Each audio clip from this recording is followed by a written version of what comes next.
कल 8 कौमी असम्बली की नशस्तों के ऊपर बाई इलेक्शन है। उसका कच्चा चट्टा मैं खोलना शुरू करूँगा 2018 से लेकर आज तक खोलूँगा। उससे पहले ये जो नंगा करने वाला कल्चर है उसको ज़रा डिस्कस कर लें, फिर बाई इलेक्शंस के ऊपर आते हैं। एक एक हल्के की तफसील दूँगा। 18 में क्या हुआ था, इस्तीफ़े क्यों आए और अब किसको मसले होने जा रहे हैं, ये तमाम चीज़ें मैंने अभी आपके साथ रखनी है। देखिए डिजिटल मीडिया पर पाकिस्तान का सबसे मोतबर न्यूज़ शो उमूर हाजिर। मज़ीद ख़बरों और बेलाग तबसरों के लिए चैनल को सब्सक्राइब करें। आज़म सवाती का एक मामला जो उठा हुआ है, उसके अंदर जो बयान आया कि नंगा किया गया और उसके बाद वो जो तमाम उनके ऊपर जो तशद्दुद किया गया, इसका आप देखें कि ये कब से ये कल्चर शुरू हुआ, किस दौर के अंदर ये कल्चर शुरू हुआ। आप शुरू करें इमरान रियाज़ की गिरफ़्तारी से। इमरान रियाज़ ने अपने लास्ट व्लॉग के अंदर बताया कि एक ऐसे शख्स को गुजरांवाला से गिरफ़्तार किया गया जिसने सोशल मीडिया के ऊपर इदारों के ख़िलाफ़ कोई बात की। उसको जब गिरफ़्तार किया गया तो उससे कहा गया कि इमरान रियाज़ ख़ान के ख़िलाफ़ कोई बयान ऐसा दो जिससे इमरान रियाज़ ख़ान फंस सके, और उसको दबाव में लाने के लिए इसी FIA ने उसको नंगा किया और उसके ऊपर तशद्दुद किया। आगे आ जाए, अगला केस आता है शहबाज गिल का। शहबाज गिल के साथ भी यही किया गया। उन्होंने खुलेआम ये बयानात दिए कि मेरे साथ क्या क्या हुआ और किस किस ने किया। उसके बाद आगे चलें, जमील फ़ारूकी, एक सहाफ़ी को उठाया गया और उसके साथ जो बेईमाना तशद्दुद किया गया, वो एयरपोर्ट के ऊपर ऐसी हालत में थे कि उनके कैमरे के सामने आंसू निकल गए। अगला टारगेट आज़म सवाती, पाकिस्तान तहरीक-ए-इंसाफ के सेनेटर हैं, और सेनेटर्स एक बाएहतराम और बाइज़्ज़त ओहदा होता है। वो इलेक्टेड मेंबर्स तो नहीं होते, लेकिन वो ख़ास लोग होते हैं जो कि पार्टी की जानिब से सेनेट के अंदर उनकी रहनुमाई करते हैं सूबों के लिहाज से। इस तरह देखा जाए तो बतौर एक सेनेटर आज़म सवाती ख़ुद एक एजड इंसान हैं। वो एक नाना भी हैं, वो एक दादा भी हैं। वो उम्र के जिस हिस्से के अंदर हैं, उनके साथ जिस किस्म का तशद्दुद किया गया और जो उनके कपड़े उतार कर उनके ऊपर तशद्दुद किया गया, इसकी मिसाल नहीं मिलती। अगर आप 25-26 साल के लड़के से लेकर जो कि कोई भी चीज़ सोशल मीडिया के ऊपर लिखता है, उससे लेकर अगर आप 70-80 साल के इज़्ज़त रखने वाले एक शख्स के साथ अगर आप ये कर रहे हैं, तो आप इस बात को जहन में डाल लीजिए कि आप उनको नहीं, आप इस निज़ाम को नंगा कर रहे हैं। जो इस निज़ाम के ख़िलाफ़ आवाज़ उठाने वालों की तादाद बढ़ रही है, उसी हिसाब से टॉर्चर का ये मामला दिन ब दिन तूल पकड़ता जा रहा है। अदालती निज़ाम से इंसाफ की उम्मीद नहीं की जा सकती, क्योंकि अगर ये अदालतें इंसाफ देती होती तो इंटरनेशनल रैंकिंग्स के अंदर वो कभी भी 131वें नंबर के ऊपर मौजूद ना होती 139 ममालिक में से। तो पाकिस्तान के निज़ाम के ऊपर से पूरा एतबार इस पाकिस्तानी कौम का इस वक्त उठ चुका है, और बनाना रिपब्लिक कहने में कोई आर मैं कम अज़ कम महसूस नहीं करता इस मुल्क को। आगे चलें, कुछ बाई इलेक्शंस है उसकी थोड़ी सी तफसील आपके साथ शेयर करें। 2018 से इन हलकों में क्या हुआ, क्या वजह थी कि इन हलकों को यूज़ किया गया और इसके इस्तीफ़े एक्सेप्ट किए गए, बाकियों के नहीं किए गए। मैं ज़रा 2018 के रिज़ल्ट आपके सामने शेयर कर दूँ। आपको मैं ये बताऊंगा कि डिफरेंस कितना कितना था, कहाँ कहाँ पर किस हलके के अंदर कितना कितना डिफरेंस था, जिसकी वजह से ये फ़ैसला किया गया कि इन हलकों को यूज़ किया जाए। NA-22 मर्दान, पाकिस्तान तहरीक-ए-इंसाफ ने यहाँ पर 58,577 वोट्स लिए, और PDM ने ओवरऑल, ये मैं बाकी जमातों की बात नहीं कर रहा, इंडिपेंडेंट कैंडिडेट्स की बात नहीं कर रहा, सिर्फ PDM की जमातों के वोट्स यहाँ पर 1,33,524 थे। एक तरफ 58,577 और दूसरी तरफ 1,33,524। आगे चले, 4 NA-24 पाकिस्तान तहरीक-ए-इंसाफ के यहाँ पर 83,495 वोट्स थे। PDM के कंसोलिडेट यहाँ पर 1,09,560 वोट थे। आगे चलें, पेशावर NA-31 PTI 87,895। यहाँ PDM के कुल वोटों की तादाद तकरीबन 55,000 थी। NA-108 फैसलाबाद, ये फ़ारूक हबीब का हल्का है। पाकिस्तान तहरीक-ए-इंसाफ के फ़ारूक हबीब ने यहाँ पर 1,12,740 वोट हासिल किए। PDM की जमातों ने यहाँ पर 1,21,368 वोट हासिल किए। अगला हल्का ननकाना साहब 118, पाकिस्तान तहरीक-ए-इंसाफ ने यहाँ पर 63,818 वोट्स हासिल किए। यहाँ पर बाकी तमाम जितने भी लोग उनके अगेंस्ट खड़े थे, इसके अंदर TLP शामिल करके मैं आपको बता रहा हूँ, यानी कि ये वोट वो होंगे जो इमरान खान के ख़िलाफ़ पड़े थे 2018 के अंदर, उनको इकट्ठा करें तो वो 63,818 के अगेंस्ट में 1,47,660 वोट्स थे। मुल्तान के अंदर 157 के अंदर जहाँ पर जैन कुरैशी खड़े थे, उनको 77,371 वोट पड़े थे।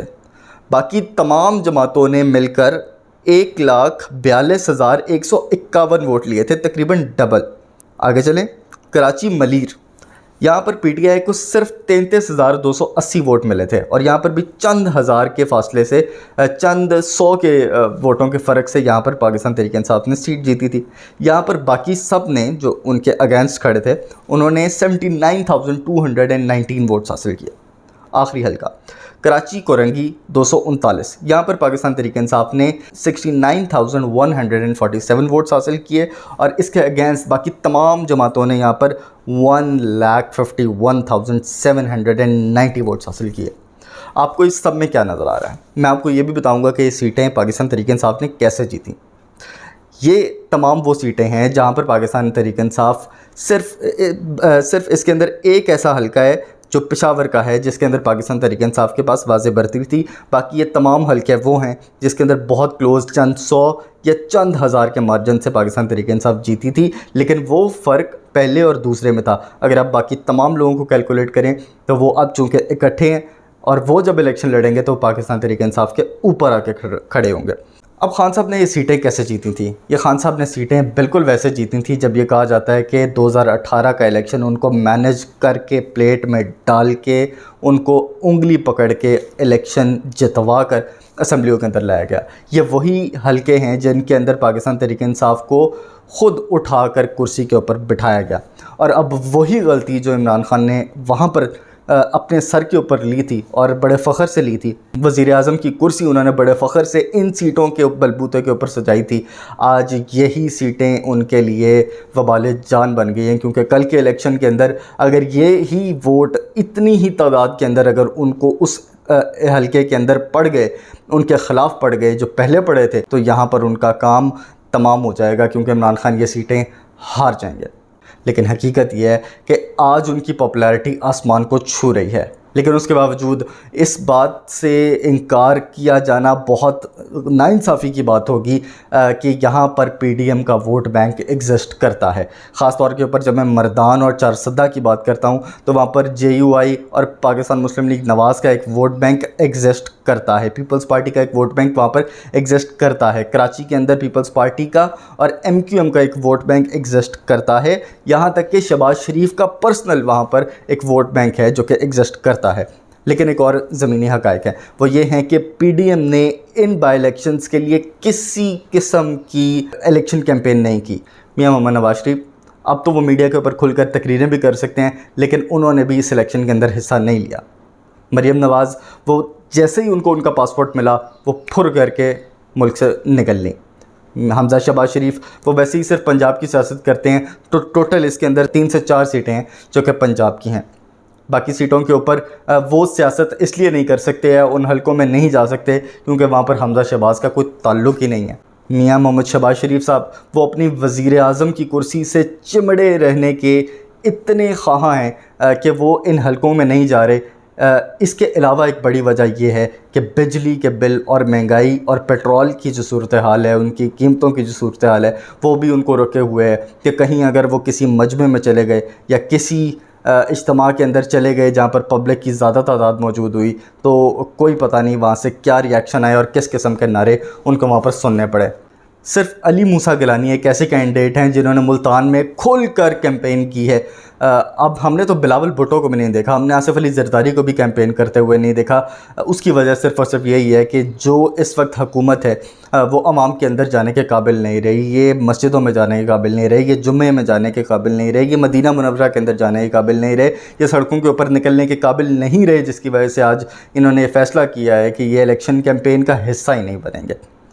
एक और इंटरेस्टिंग फैक्ट मैं आपको ये बताता चलूँ कि इन्हीं हलकों के अंदर एक बहुत बड़ी तादाद है कारकुनान की, ख़ास तौर पे पाकिस्तान मुस्लिम लीग नवाज़ और पाकिस्तान पीपल्स पार्टी के जो और जेयूआई के भी, जो कि बड़े नाला हैं इस पीडीएम की क़यादत के इकट्ठे इलेक्शन लड़ने से। उसकी वजह मैं आपको बताता हूँ। उसकी वजह ये है कि फ़ॉर एग्ज़ाम्पल जो अली मूसा गिलानी वाला हलका था जिसके अंदर ज़ैन कुरैशी पहले कामयाब हुए थे, उसके अंदर पाकिस्तान मुस्लिम लीग नवाज़ ने अपना ज़ाती तकरीबन 40 से 50 हज़ार वोट लिया था। अब चूँकि पूरी की पूरी ताकत अली मूसा गिलानी के ऊपर लग रही है और अगले इलेक्शन के अंदर अगर वो जीत जाते हैं अली मूसा गिलानी, तो अगले इलेक्शन के अंदर पाकिस्तान मुस्लिम लीग नवाज़ के उस कैंडिडेट की वो वर्थ ही नहीं रहेगी जो शायद 2018 के अंदर थी या आज बन सकती थी। वो तमाम की तमाम सपोर्ट आवाम की वो अली मूसा की तरफ चली जाएगी और अगर उसके बाद पीडीएम अलग अलग अपनी अपनी राहें जुदा कर लेते हैं तो उसके बाद पाकिस्तान मुस्लिम लीग नवाज़ का उस हलके से सफाया हो जाएगा। इसी तरह पाकिस्तान पीपल्स पार्टी के लोग पाकिस्तान मुस्लिम लीग नवाज़ के कैंडिडेट से नाला हैं, क्योंकि वो जब 2023 या 2022 के आखिर के अंदर अगर कोई इलेक्शन की सूरत हाल, जो भी अगले इलेक्शन की सूरत हाल बनती है जनरल इलेक्शन की, तो उनको शदीद किस्म की परेशानियों का सामना होगा अगर ये पीडीएम के प्लेटफॉर्म से इलेक्शन नहीं लड़ा जाता। अब तक की इतलात के मुताबिक 5 ऐसे हलके हैं जिसके अंदर ये कहा जा रहा है कि इमरान खान की पोजीशन काफ़ी हद तक मजबूत है। 2 हलके ऐसे हैं जिसके अंदर बड़ा तगड़ा मुकाबला देखने में आएगा और एक हलका वो है जिसके अंदर इस वक्त पीडीएम की गवर्नमेंट को अपर हैंड हासिल है। लेकिन इसके अंदर एक अच्छी बात जो कि इस वक्त पीडीएम गवर्नमेंट के लिए है वो ये है कि इसके अंदर से वो एक भी सीट जीतने के अंदर कामयाब हो जाते हैं तो इसका मतलब ये है कि जिन वोटों के ऊपर उनकी, जिन सीटों के ऊपर उनकी हुकूमत खड़ी है, वो तादाद अगर आज 2 है तो वो कल अगर 1 सीट जीतते हैं तो 3, 2 जीतते हैं तो 4, 3 जीतते हैं तो 5 हो जाएगी। इसका मतलब ये है कि ये हर हाल में उनके लिए विन विन सिचुएशन का इलेक्शन है और इमरान खान ने इस इलेक्शन को बाई इलेक्शन से हटकर एक जहाद का नाम दिया है और उन्होंने कहा है कि ये एक रेफरेंडम होगा, क्योंकि इस गवर्नमेंट को अगर आपने हटाना है, गिराना है, तो इमरान खान को ये तमाम के तमाम सीटें जतवा कर भारी अक्सरियत से, 2/3 अक्सरियत से उनका दावा है कि हम ये तमाम सीटें स्वीप कर जाएंगे। देखते हैं खान साहब की सीटें कहाँ तक पहुँचती हैं और क्या वो ये रिकॉर्ड बनाने में कामयाब होते हैं कि वो 8 सीटों के ऊपर 7 सीटों के ऊपर फ़िलहाल वो लड़ें। तो 7 की 7 सीटें अगर वो जीतते हैं तो ये वाकई एक बड़ा रिकॉर्ड होगा जो कि उनका नाम होगा। देखते हैं कि ये सूरत हाल कहाँ पर जाकर खड़ी होती है, ये ऊँट किस करवट बैठता है। फ़िलहाल मोहम्मद अहमद को दीजिए इजाज़त। देखते रहिए उमूर हाज़िर। चैनल को ज़रूर सब्सक्राइब कर दीजिएगा। अल्लाह हाफ़िज़।